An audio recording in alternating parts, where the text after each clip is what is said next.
Hello student. तो आज हम लोग देखने वाले हैं चैप्टर नंबर 4 द्विघात समीकरण।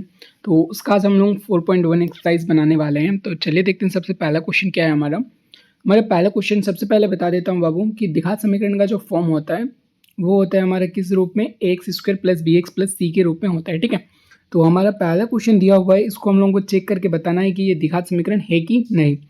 ठीक है, तो चलो देखते हैं। देखो x प्लस 1 का whole square equal to 2 into x minus 3 है। तो अगर इसको हम लोग सॉल्व करते हैं, एक्स स्क्वायर हो जाएगा a प्लस बी का होल स्क्वायर में तोड़ेंगे इसको। ठीक है, और ये वाला हमारा 2x के साथ गुना हो जाएगा, फिर एक बार 3 के साथ गुना हो जाएगा, मतलब 2x माइनस 6। ठीक है, इधर में एक्स स्क्वायर हो गया आपका, 2x हो गया, प्लस 1 हो गया यहाँ पे। इधर वो बराबर के उस साइड में जितना भी था बराबर की साइड लेके आए हैं, तो प्लस वाला माइनस हो जाएगा और माइनस वाला प्लस हो जाएगा, बराबर 0। तो हमारा क्या बच रहा है, x square plus 7 equal to 0।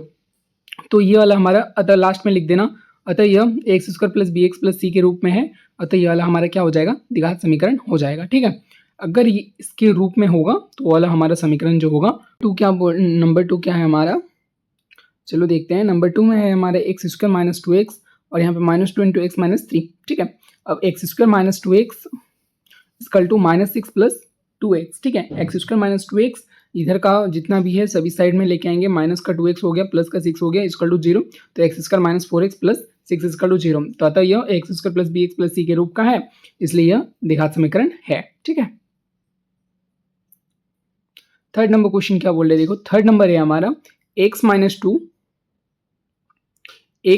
Two into x plus 1 बराबर x minus 1 into x plus 3। ठीक है, तो अगर इसको हम लोग तोड़ते हैं, एक्स को पहले एक्स के साथ गुना करेंगे, पहले 1 के साथ। ठीक है, तो एक्स स्क्वायर प्लस एक्स हो गया, फिर माइनस 2 को हम लोग एक्स के साथ गुना करेंगे एक बार 1 के साथ, तो माइनस 2x माइनस 2 बराबर एक्स इंटू एक्स क्या हो जाएगा हमारा एक्स स्क्वायर, एक्स इंटू 3 क्या हो जाएगा हमारा 3x, फिर माइनस 1 इंटू एक्स माइनस 1 और माइनस 1 इंटू 3 माइनस का 3। ठीक है, बराबर का ये वाला जितना भी भाग है बराबर की साइड लेके आएंगे, तो प्लस वाला माइनस हो जाएगा और माइनस वाला प्लस हो जाएगा। ठीक है, तो यहाँ पे हमारा एक्स स्क्वायर कट रहा है, यहाँ पे माइनस का 3x और माइनस का 2x, माइनस का 5x और ये वाला x और ये वाला x, ये हमारा 2x और प्लस 3 से माइनस 2 1 इक्वल टू 0। अब तो हमारा क्या बच रहा है, माइनस का 3x प्लस 1 इक्वल टू 0।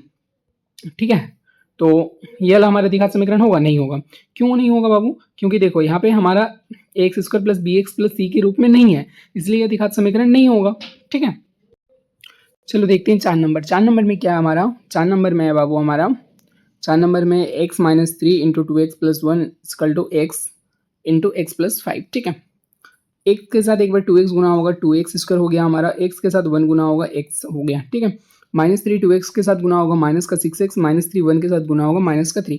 अब x के साथ गुना होगा एक्स स्क्वायर और x 5 के साथ गुना होगा 5x। ठीक है, बराबर का ये वाला पोर्शन इस साइड में लेके आ रहे हैं, दोनों प्लस में है, इधर आएगा तो माइनस हो गया। ठीक है, अब 2x स्क्वायर से एक ठो एक्स स्क्वायर माइनस हो जाएगा, एक्स स्क्वायर बचा।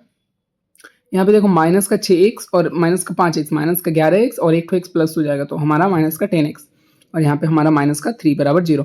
तो अतः यह x square plus b x plus c का रूप का है, इसलिए ये क्या हो जाएगा, हमारा द्विघात समीकरण हो जाएगा। ठीक है, क्वेश्चन नंबर 5 क्या है बाबू हमारा, क्वेश्चन नंबर 5 है, देखो 2x minus 1 into x minus 3 बराबर x plus 5 into x minus 1। ठीक है, अब इसको सॉल्व करते हैं। 2x एक्स के साथ गुना हो जाएगा 2x स्क्वायर, 2x 3 के साथ गुना हो जाएगा हमारा माइनस का 6x, माइनस 1 एक्स के साथ गुना हो जाएगा माइनस का x, माइनस 1 माइनस 3 के साथ गुना हो जाएगा प्लस का 3। अब इस साइड में भी वैसा x के साथ एक बार x गुना होगा, एक बार माइनस 1 गुना होगा, ये हो गया। 5 के साथ एक बार x गुना होगा, एक बार माइनस 1 गुना होगा, तो 5x माइनस 5। अब बराबर का ये वाला पोर्शन जितना भी है इस साइड में लेके आओ सारा, तो माइनस एक्स, ये वाला एक्स स्क्वायर हमारा माइनस हो गया, ये वाला एक्स हमारा प्लस हो गया, ये वाला माइनस प्लस का 5x, ये वाला इधर माइनस हो गया, इधर माइनस का 5 इधर प्लस हो गया। तो इधर में हमारा देखो 2 एक्स स्क्वायर से एक तो एक्स स्क्वायर कटेगा, मतलब माइनस हो जाएगा, तो हमारा एक्स स्क्वायर बचा। इधर में 6 5 में 11x।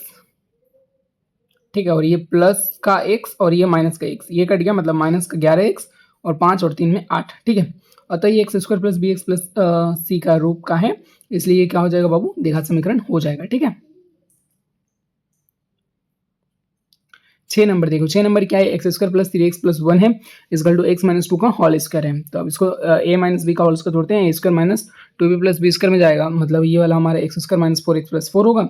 इस साइड वाला इधर में लेके आओ, तो ये हमारा एक्स स्क्वायर माइनस हो गया, ये हमारा माइनस का 4x प्लस हो गया, ये हमारा प्लस का 4 माइनस हो गया, ठीक है। अब इसको हम लोग करते हैं तो 7x माइनस 3 हो जाएगा, लेकिन ये क्या हो जाएगा हमारा x square plus b x plus c के रूप का नहीं है, इसलिए ये क्या हो जाएगा द्विघात समीकरण नहीं है। बहुत ही आसान है बाबू, ठीक है। क्वेश्चन नंबर 8 देख लो। अब इसमें क्या बोल रहा है हमारा एक्स प्लस 2 का होल क्यूब है बराबर 2x इंटू एक्स माइनस 1। अब इसको तोड़ते हैं, ए प्लस बी का होल क्यूब में a cube plus b cube plus 3a square b plus 3ab square, और इधर में आपका 2x क्यूब हो जाएगा, फिर माइनस का 2x हो जाएगा। अब इधर वाला क्या हो जाएगा एक्स क्यूब, ये 8 हमारा, ये 6x स्क्वायर, ये 12x, और ये इधर आ जाएगा माइनस का 2x क्यूब, और इधर में प्लस का 2x, ठीक है। फिर इसको ये हमारा देखो माइनस का 2x क्यूब है, तो ये हमारा हो जाएगा क्या बताओ तुम, माइनस का 1 एक्स क्यूब बच रहा है, 6x स्क्वायर, यहाँ पे 12x और 2x 14x, फिर यहाँ पे 8 बराबर 0। अब इसी को ये एक्स क्यूब को प्लस करने के लिए माइनस का मान ले सकते हैं, या फिर माइनस का मान ले सकते हैं, तो ये वाला हमारा एक्स क्यूब प्लस हो जाएगा, जो भी माइनस वाला है वो प्लस हो जाएगा, जो प्लस वाला है वो माइनस हो जाएगा, बराबर 0। ये x square plus b x plus c के रूप का नहीं है, इसलिए क्या हो जाएगी द्विघात समीकरण नहीं है। 4.1 का अभी हम लोग देखने वाले हैं क्वेश्चन नंबर 2, ठीक है। क्वेश्चन नंबर 2 क्या बोल रहा है बाबू हम लोगों को, क्वेश्चन नंबर 2 बोल रहा है एक आयताकार भूखंड का क्षेत्रफल दिया हुआ है 528 मीटर स्क्वायर, ठीक है। क्षेत्रफल की लंबाई चौड़ाई की दुगनी है, दुगनी से एक अधिक है, तो हमें भूखंड की लंबाई और क्या चौड़ाई ज्ञात करनी है, ठीक है। तो सबसे पहले हम लोग क्या कर लेंगे, सबसे पहले हम लोग मान लेते हैं, देखो एक आयताकार भूखंड का क्षेत्रफल क्या है, हम लोगों को दिया हुआ है 528 मीटर स्क्वायर, ठीक है। माना आयताकार भूखंड का चौड़ाई x मीटर, ठीक है, और हमारा लंबाई कितना दिया हुआ है, हमारा लंबाई दिया हुआ है 2x प्लस 1। देखो क्वेश्चन में बोला है कि क्षेत्रफल की लंबाई चौड़ाई के दुगने से एक अधिक है, तो चौड़ाई का क्या हो गया, चौड़ाई का दोगुना हो गया और एक ज्यादा हो गया, ठीक है। फिर क्या करना है हम लोगों को, देखो आयतकार भूखंड का क्षेत्रफल लिखना है बराबर करके जो दिया हुआ है। अब आयतकार भूखंड का क्षेत्रफल मतलब आयत का ही क्षेत्रफल मान लो, आयत का क्षेत्रफल क्या होता है हमारा लंबाई इंटू चौड़ाई होता है। अब लंबाई कितना दिया हुआ है हमारा 2x प्लस 1 दिया हुआ है, चौड़ाई कितना दिया हुआ है x दिया हुआ है, बराबर 528, ठीक है। अब इसको तोड़ते हैं, ये हमारा 2x स्क्वायर हो गया, 2x स्क्वायर प्लस का x हो गया माइनस 528 बराबर करके 0, ठीक है।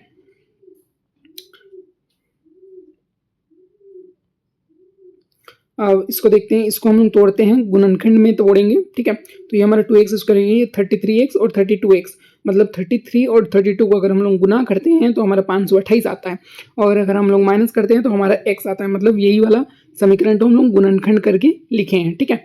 अब इन दोनों में से हमारा x का मान आ जाएगा तो 2x प्लस 33, और इन दोनों में से हमारा 16 का मान आ जाएगा तो 2x प्लस 33। तो हमारा इक्वेशन एक क्या है, एक 2x प्लस 33 है और x माइनस 16 है। तो 2x प्लस 33 में हम लोगों का वैल्यू कितना आ रहा है, x का मान आ रहा है माइनस 33/2, और x माइनस 16 से हमारा मान क्या आ रहा है, x का मान 16 आ रहा है, ठीक है। अब x का मान 16 आ रहा है, मतलब आयतकार भूखंड का क्षेत्र मतलब देखो कभी भी लंबाई चौड़ाई माइनस में होता है, नहीं होता है, तो हम लोग को क्या करना है, प्लस वाला पोर्शन लेना है। तो आयतकार भूखंड का चौड़ाई कितना हो जाएगा हमारा 16 मीटर, और लंबाई कितना हो जाएगा, लंबाई हो जाएगा हमारा 2x प्लस 1, मतलब ये 16 दूनी 32 और 1 में 33। बाबू क्वेश्चन नंबर 2 है हमारा, दो क्रमांकित पूर्णांकों का गुणनफल 306 है, हमें पूर्णांकों को ज्ञात करना है, ठीक है। तो सबसे पहले हम लोग मान लेंगे, सबसे पहले हम लोग मान लेते हैं दो क्रमांकित धनात्मक पूर्णांक का गुणनफल 306 दिया हुआ है। माना कि पहला धनात्मक पूर्णांक हमारा x है, दूसरा धनात्मक पूर्णांक हमारा x प्लस 1 है। अब हम लोग क्वेश्चन पे चलेंगे, प्रश्न से क्या हो जाएगा हमारा, देखो दोनों धनात्मक पूर्णांक, क्वेश्चन में बोला है दोनों धनात्मक पूर्णांकों का गुणनफल 306 है। अब x इंटू एक्स क्या हो जाएगा, एक्स स्क्वायर हो जाएगा, x इंटू 1 क्या हो जाएगा, x हो जाएगा, इंटू बराबर का 306। अब इसको अगर हम लोग सॉल्व करते हैं, ये 306 को इस साइड में लेके आए, माइनस हो गया। अब इसको भी हम लोग को क्या करना है, गुणनखंड में तोड़ना है। अब गुणनखंड में तोड़ेंगे तो ये हमारा एक्स स्क्वायर, ये प्लस का 18x माइनस 17x, 18-17 गुना करेंगे 306 आएगा, ठीक है। अब एक्स स्क्वायर प्लस 18x में से x कमन आएगा, अब 17x और माइनस 306 में माइनस का 17 कमन ले रहे हैं, तो ये हमारा एक ठो आ गया x प्लस 18 और एक ठो आ गया हमारा x माइनस 17 बराबर करके 0, ठीक है। अब x प्लस 18 में से हमारा x का मान आ रहा है 18 माइनस का 18, और x माइनस 17 में से हमारे x का मान आ रहा है 17। अब धनात्मक पूर्णांक बोला है तो हम लोग माइनस 18 को भूल जाते हैं, x का मान कितना आ गया हमारा 17 आ गया है। तो पहला धनात्मक पूर्णांक हमारा 17 हो जाएगा, एंड दूसरा धनात्मक पूर्णांक हमारा 17 प्लस 1 18 हो जाएगा। यह था आपका आंसर। क्वेश्चन नंबर 3 क्या बोल रहे हैं, रोहन की माँ उससे 26 वर्ष बड़ी है, उसकी आयु का गुणनफल अब से 3 वर्ष पश्चात 360 हो जाएगी, तो हमें रोहन की वर्तमान आयु ज्ञात करना है, ठीक है। क्वेश्चन को समझ लियो। देखो क्वेश्चन बहुत आसान है, समझने का तरीका होना चाहिए, ठीक है। चलो देखते हैं इसका आंसर क्या है।